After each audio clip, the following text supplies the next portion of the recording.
और आप लोग कैसे हैं? उम्मीद करते हैं ठीक होंगे। और हमने आपसे वादा किया था कि आपके लिए जो है अफवाह प्रिंसिपल जरूर वीडियो बनाएंगे, तो हमने उसी पर वीडियो बनाया है और देखते हैं आपको पसंद आता है कि नहीं आता है। वैसे हमारी पूरी कोशिश रहेगी आपको पसंद आए इस तरीके का वीडियो बनाएंगे, ठीक है। तो इसमें है क्या, अफवाह में हमने आपको बताया था, अफवाह जो है कोई एक साइंटिस्ट नहीं है। अफवाह एक जर्मन वर्ड है और जर्मन शब्द है। इसका मतलब क्या है कि बनाना, किसी चीज को बनाना, बिल्डअप करना, ये अफवाह मीन्स होता है। अफवाह का अर्थ होता है, अफवाह का मतलब होता है बनाना किसी। जैसे अब यहाँ पर क्या बनाएंगे आप, यहाँ पर इलेक्ट्रॉनिक विन्यास बनाएंगे। कैसे? जैसे मान लो हम एग्जांपल ले लें, हमारे पास क्या है, हाइड्रोजन है, तो हाइड्रोजन कितना होता है, 1 होता है, तो 1s1 इसका हो गया। अगर हमने एक इलेक्ट्रॉन इसमें और डाल दिया तो ये हो जाएगा 1s2, किसका हो जाएगा, ये हीलियम का हो जाएगा, ठीक है। अगर हम इसमें एक इलेक्ट्रॉन और डाल दें तो ये हो जाता है 1s2 2s1, यानी ये 3 हो गया, तो किसका हो गया, लिथियम का हो गया, ठीक। अगर हम इसमें भी एक इलेक्ट्रॉन डाल दें तो ये हो जाएगा 1s2 2s2, तो किसका हो जाएगा, Be का, मतलब Be का कितना होता है, 4 होता है। अगर एक और डाल दें तो 1s2 2s2 2p1 हो जाएगा, किसका हो जाएगा, ये 5, किसका होता है, 5 किसका होता है, कार्बन से पहले कोई आता है, बोरान का, ठीक।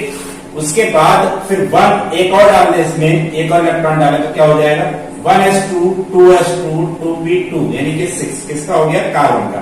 तो इस तरीके से हमने देखा कि हाइड्रोजन में एक इलेक्ट्रॉन डालते रहे हैं, लेकिन एक इलेक्ट्रॉन में डालते रहे हैं। हाइड्रोजन में जो न्यूक्लियस की बात करेंगे तो उसमें एक प्रोटॉन होता है, 0 न्यूट्रॉन होता है।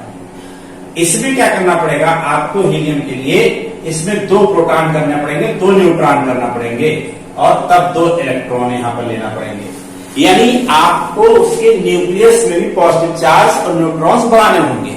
तो अगर हम हाइड्रोजन में एक इलेक्ट्रॉन बढ़ाते जाएं और साथ ही उसके न्यूक्लियस में, उसके नाभिक में एक पॉजिटिव पार्टिकल बढ़ाते जाएं, तो हम इससे किसी का भी इलेक्ट्रॉनिक कॉन्फ़िगरेशन, कोई भी एटम्स हम जो इससे ज्यादा वाला है उसको प्राप्त कर सकते हैं। ये क्या हो रहा है, इससे हमने इसका बना लिया, इससे हमने इसका बना लिया, इन सब का बनाते रहे। यही है अफवाह प्रिंसिपल। तो अफवाह प्रिंसिपल क्या कहता है, देखो अब इलेक्ट्रॉन कहाँ, इलेक्ट्रॉन डायरेक्ट इसमें नहीं जा रहा है, इससे पहले इसमें जा रहा है या इससे पहले इसमें जा रहा है। तो सबसे कम एनर्जी का ये है, ये सबसे है, कौन सा, ये 1s वाला। उससे ज्यादा ये है तो यहाँ गया, उससे ज्यादा ये है तो यहाँ गया।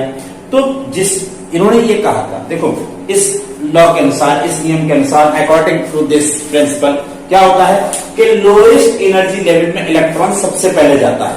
अगर वो भर जाए लोएस्ट एनर्जी लेवल वाला, तो उसके बाद दूसरे लेवल में जाएगा, ठीक। उसके बाद फिर वो बन जाएगा तो और ज्यादा वाले में जाएगा, ठीक। तो ये ही चीज इसमें लिखी हुई है कि सबसे पहले इलेक्ट्रॉन इसमें जा रहा है, फिर इसमें जा रहा है। इसकी एनर्जी सबसे कम है, इसमें सबसे पहले गया, इसकी एनर्जी उसके बाद इसमें गया, उसके बाद इलेक्ट्रॉन इसमें गया, फिर इसमें जा रहा है, फिर इसमें जा रहा है, फिर इसमें जा रहा है, फिर इसमें जा रहा है, फिर इसमें जा रहा है, फिर इसमें जा रहा है। मतलब क्या हुआ कि जैसे जैसे सबसे पहले सबसे कम एनर्जी वाला सबसे भरेगा, और जब वो भर जाएगा तो उससे ज्यादा वाला एनर्जी वाला भरेगा, ठीक। ये वाला वो भर जाएगा तो उससे ज्यादा वाला भरेगा, अब वो भर जाएगा तो उससे ज्यादा वाला, मतलब जिस सबसे कम वाले में सबसे पहले इलेक्ट्रॉन जाएगा और सबसे ज्यादा जिसकी एनर्जी होगी उसको सबसे बाद में जाएगा। तो यही चीज लिखी हुई है। इस नियम के अनुसार कम ऊर्जा के खाली उपकोष में इलेक्ट्रॉन सबसे पहले भरते हैं, कम ऊर्जा के, ठीक है। उसके बाद उसे अगले उपकोष में जाएंगे तो उससे अधिक ऊर्जा का होगा, ठीक, उसमें प्रवेश करते हैं। विभिन्न उपकोष की ऊर्जा क्या है, SSSP, एक S, फिर SP, फिर SP और फिर SDP, ठीक, SDP, फिर SFDP। एक बात हो जाओ, यहाँ पर क्या है, S है, फिर आ जाएगा SP, फिर क्या आ जाएगा SP, ठीक। फिर उसके बाद SP और D बीच में आ जाएगा, SP, SDP, SDP, फिर SFDP, ठीक है। इस तरीके से बढ़ता चला जाएगा, ये ऑर्डर हो जाएगा, ये आपने यही इंग्लिश में लिखा हुआ है, ठीक है, कि अफवाह is a German word, it means क्या होता है, बिल्ड अप। ठीक, according to this law the vacant subshell having lowest energy is filled first, और उसके बाद उससे ज्यादा एनर्जी के, ठीक, उससे बाद उसके बाद जब वो फुल फिल्ड हो जाएंगे तब। ठीक, तो ये एक भरने का ऑर्डर होता है।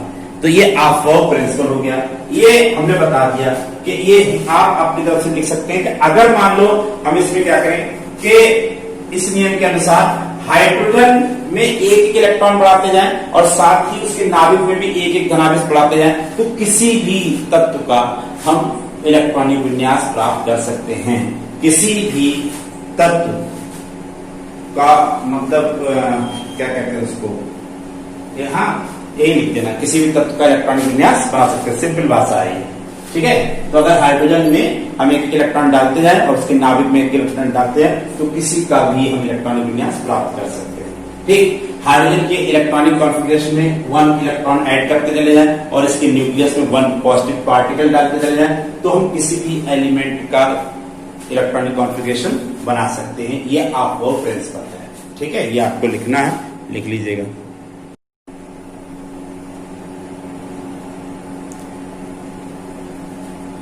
अब आता है आपका N+L रूल, N+N का नियम। ये क्या होता है, देखिए इसमें क्या चीज है कि इन्होंने ये कहा कि कोई सबशेल है, अगर सबशेल है उसके लिए N+L की वैल्यू जिसके लिए कम होगी उसमें इलेक्ट्रॉन पहले जाएंगे। कोई भी सबशेल है जिसके लिए, कोई भी सबशेल हो जिसके लिए N+L की वैल्यू सबसे कम होगी, इलेक्ट्रॉन इसमें जाएंगे। ये कोई बात नहीं, ठीक, क्या बात नहीं, हम ये कह रहे हैं, इन्होंने ये कहा कि जिस सबशेल के लिए, जिस उपकोष के लिए N+L, ये क्या होता है, N मतलब मुख्य क्वांटम संख्या, प्रिंसिपल क्वांटम नंबर, और L मतलब दिगंशीय क्वांटम संख्या, एजीमुथल क्वांटम नंबर, दोनों का सम जिस सबशेल के लिए कम होगा उसमें इलेक्ट्रॉन जाएगा। ये इन्होंने कहा उसमें इलेक्ट्रॉन जाएगा। ठीक, तो अब इसके लिए हम देख लें, हमारे पास जो लिख रखे हैं वो क्या लिखे हैं कि जैसे ये चीज है, ये नियम लिखा हुआ है कि इस नियम के अनुसार इलेक्ट्रॉन उस उपकोष में भरते हैं जिसके लिए N+L का मान कम होता है। ये अब देखो, अगर N+L का मान कम हो जाए तो क्या होगा उसके लिए, तो हम देखेंगे अगर N+L की वैल्यू 2 सबशेल की बराबर आ रही है, 3 सबशेल की बराबर आ रही है, अब आप चक्कर पड़ गए इलेक्ट्रॉन किस में जाएगा, तो आप देखो N की वैल्यू किसके लिए कम है, उसी में इलेक्ट्रॉन रख दो। ठीक, तो उसमें इलेक्ट्रॉन जाएगा। The electron come in the vacant subshell with lowest value of N+L। If the value of N+L is same then electron enter the subshell having the lowest value of N। जिसके लिए, clear हो गया, जिसके लिए N की value सबसे कम होगी electron उसमें चला जाएगा। ठीक, अब इससे नहीं समझ में आया, फिर नहीं समझ में आ रहा है, देखिए क्या है, जैसे हमने यहां पर ले रखी है ये चीज ए, यहां जैसे ये 1s 2s 2p लिख रखे हैं, तो हम जानते हैं जो पहले लिखा जाता है वो n होता है, तो इसके लिए देखो n की वैल्यू 1 है, इसके लिए n की वैल्यू 2 है, इसके लिए 2 है, इसके लिए n की वैल्यू 3 है, इसके लिए n की वैल्यू 4 है, इसके लिए n की वैल्यू 3 है, इसके लिए n की वैल्यू 4 है, और 3 है, फिर 4 है, फिर 5 है, फिर 4 है, ये n की वैल्यू के लिए। अब s के लिए n की वैल्यू क्या होती है, s के लिए n की वैल्यू क्या होती है, 0 लिख दिया। p s के लिए क्या होती है, 0, l की वैल्यू, l की वैल्यू, भैया l की वैल्यू, s कहीं का भी हो, किसी भी जगह का हो, हमें उससे कोई मतलब नहीं। अगर s है तो उसके लिए l की वैल्यू क्या होगी, 0 होगी। अगर p है चाहे कहीं भी हो तो उसकी वैल्यू p के लिए क्या होगी, 1 होगी, किसकी, l की वैल्यू। और अगर मान लो d है तो उसके लिए क्या होगी, 2 होगी। ठीक, अब दोनों का सम निकालें, N+L, तो N+L इसके लिए कितना होगा, कहेंगे 1 + 0 = 1 आया, तो इसके लिए N+L की 1 आ रही है, इसके लिए 2 आ रही है, इसके लिए 3 आ रही है, इसके लिए 3 आ रही है, इसके लिए 4 आ रही है, इसके लिए 4 आ रही है, इसके लिए 5 आ रही है, ये सब आ गई। कैसे आ गई भैया, n की वैल्यू 3 है, d के लिए n की वैल्यू क्या होती है, 2, दोनों को सम करो, N+L की 5 आ गई।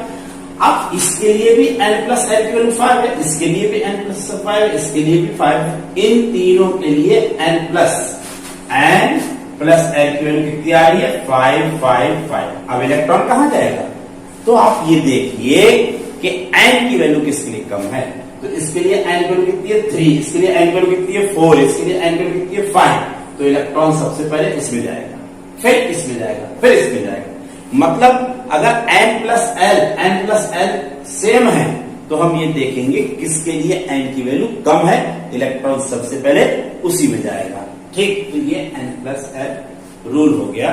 ठीक है, समझ में आया कि नहीं बता दीजिएगा हमें।